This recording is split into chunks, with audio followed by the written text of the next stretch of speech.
السلام علیکم سامعین حضرات، آج ہم بتائیں گے اس ویڈیو میں حضرت فاطمہ رضی اللہ عنہ کا واقعہ کہ حضرت علی نے اپنے شاگرد سے فرمایا کہ میں تمہیں اپنا اور فاطمہ رضی اللہ عنہ کا، جو حضور صلی اللہ علیہ وسلم کی سب سے زیادہ لاڈلی بیٹی تھی، قصہ سناؤں۔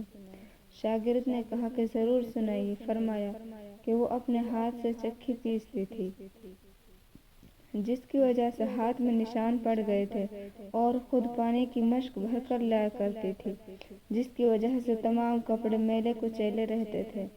ایک مرتبہ حضور اقدس صلی اللہ علیہ وسلم کے پاس کچھ غلام باندیاں آئی۔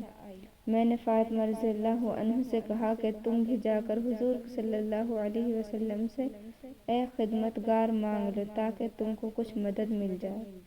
وہ حضور صلی اللہ علیہ وسلم کی خدمت میں حاضر ہوئی۔ وہاں مجموعہ تھا اور شرم مجاز میں بہت زیادہ تھی، اس لیے شرم کی وجہ سے سب کے سامنے اپنے باپ سے بھی نہ مانگتے بہت شرم آئی، واپس آ گئی۔ دوسرے دن حضور خود تشریف لائے اور ارشاد فرمایا کہ فاطمہ تم کل کس کام کے لیے گئی تھی؟ وہ شرم کی وجہ سے چپ ہو گئی۔ میں نے عرض کیا کہ یا رسول اللہ، ان کی یہ حالت تھی کہ چکی کی وجہ سے ہاتھوں میں کھڈے پڑ گئے اور مشق کی وجہ سے سینے پر رسی کے نشان ہو گئے۔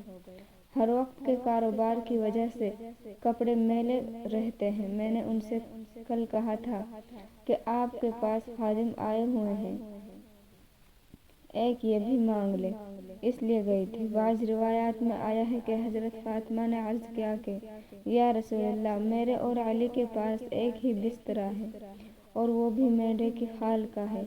رات کو اس کو بچھا کر سو جاتے ہیں، صبح کو اسی پر گھاس دانہ ڈال کر اونٹ کو کھلاتے ہیں۔ حضور صلی اللہ علیہ وسلم نے ارشاد فرمایا کہ بیٹی صبر کر۔ حضرت موسیٰ علیہ السلام اور ان کی بیوی کے پاس 10 برس تک ایک ہی بچھونا تھا، وہ بھی حضرت موسیٰ کا چوغا تھا۔ رات کو اسی کو بچھا کر سو جاتے تھے۔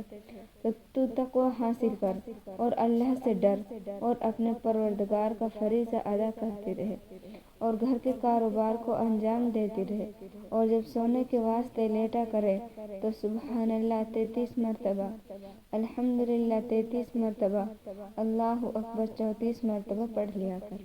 یہ خادم سے زیادہ اچھی چیز ہے۔